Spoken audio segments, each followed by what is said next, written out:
بالله من الشيطان الرجيم بسم الله الرحمن الرحيم وما لكم لا تقاتلون في سبيل الله والمستضعفين من الرجال والولدان الذين يقولون ربنا أخرجنا من هذه القرية الظالم أهلها واجعل لنا من لدنك وليا واجعل لنا من لدنك نصيرا صدق الله العلي العظيم। বৈষম্য বিরোধী ছাত্র আন্দোলন কর্তৃক রাজপুর উপজেলা পরিষদের রাজপুর উপজেলাবাসীর পক্ষ থেকে আজকের এই গায়েবানা জানাজায় সকল মুসলিম কেরামকে সালাম, আসসালামু আলাইকুম ওয়া রাহমাতুল্লাহ। বক্তব্য বিষয়ে কিছু নাই, আমরা গভীর আন্তরিকতার সাথে আজকে এই গায়েবানা জানাজা অনুষ্ঠান করছি। উদ্দেশ্য হলো, আপনারা জানেন, এক বিশেষ স্বাধীনতা লাভের পরে আমরা বিভিন্ন জায়গা থেকে ফেসবুক মাধ্যম, খবরের মাধ্যমে জানতে পেরেছি এবং দৃশ্য আমাদের সামনে উপস্থাপিত হয়েছে।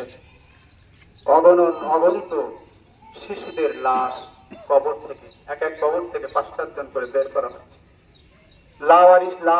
লাশ অনেক কবরস্থ হয়েছেন, দাফন হয়েছেন, কবর দেওয়া হয়েছে। এদের কি অপরাধ ছিল? আল্লাহর ভাষায় এদের অপরাধ ছিল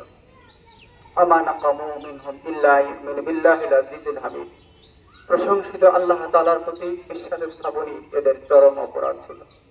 আপনারা বলবেন এটা কিভাবে? আল্লাহ রাব্বুল আলামিন বলেছেন, তোমাদের কি হলো, কেন তোমরা সংগ্রাম করছো না, আন্দোলন করছো না? অথচ সমাজের দুর্বল অসহায় নারী এবং শিশুরা আত্মচিৎকার করে জুলুমের শিকার হয়ে কাঁদছে, জুলুমের নিষ্পেষিত হয়ে কাঁদছে, হাহাকার করছে।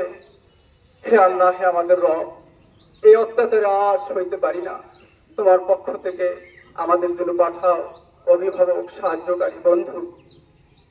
এই আর্তনাদ শুনে যারা অগ্র ভূমিকা পালন করে বৈষম্য বিরোধী ছাত্র আন্দোলনের নামে মানুষের অধিকারকে ফিরিয়ে দেওয়ার জন্য স্বপ্ন দেখেছে, তারই বাস্তব প্রতিকৃতি আজকের এই সুন্দর স্বাধীনতা। সম্মানিত উপস্থিতি, এর জন্য প্রাণ কাঁদে, মন কাঁদে। কি অপরাধ ছিল যে মেয়েটি আমার পিঠে তাদের বই খাতা নিয়ে হেঁটে যাচ্ছিল, তাদেরকে বুকে গুলিবিদ্ধ করে হত্যা করা হয়েছে আর তাদেরকে গণকবর দেওয়া হয়েছে।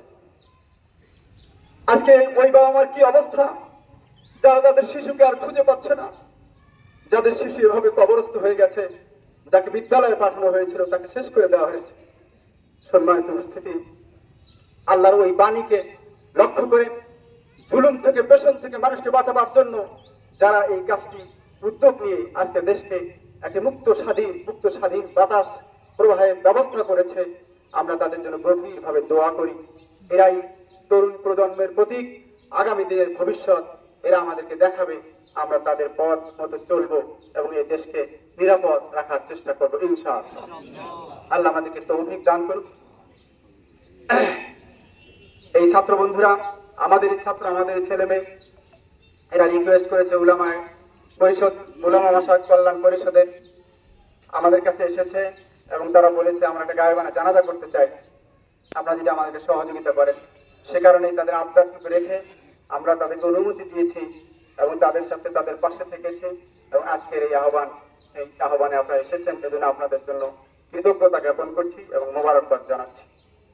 সম্মানিত উপস্থিতি, এখনই গায়েবানা জানাজা অনুষ্ঠিত হবে। আজকে এই গায়েবানা জানাজাতে দৃঢ় প্রতিজ্ঞাবদ্ধ হব, আগামী দিনে আমাদের রাজীবপুরে বিশেষ করে কোন রকমের নিরাপত্তাহীনতার কাজে সহযোগিতা তো করবই না, রুখে দাঁড়াবো এবং আমরা খবর দিব আমাদের ছাত্র জনতাকে যেন তারা তাদেরকে রুখে দিতে পারে, এখানে কোনো নিরাপত্তাহীনতার কোনো কাজে কেউ অংশগ্রহণ করতে না পারে। আমরা এই সিদ্ধান্ত নেব এবং প্রতিজ্ঞা করে যাব এবং আমাদের সন্তানদের যার যে যোগ্যতা আছে তার মূল্যায়ন করব এবং তাদেরকে আগা কাজ করার সুযোগ করে দেব। তাদেরকে ভর্ৎসনা করব না, তাদেরকে নিন্দা করব না, এই আশাটুকু রাখি। আর যারা শহীদ হয়েছে, শহীদ আত্মার প্রতি এবং যারা আহত হয়েছে তাদের শেফায়ে কামেলা অতি দ্রুত সুস্থতার জন্য দোয়া হবে নামাজের পরে। ইনশাআল্লাহ আপনারা সকলে শরীক থাকবেন।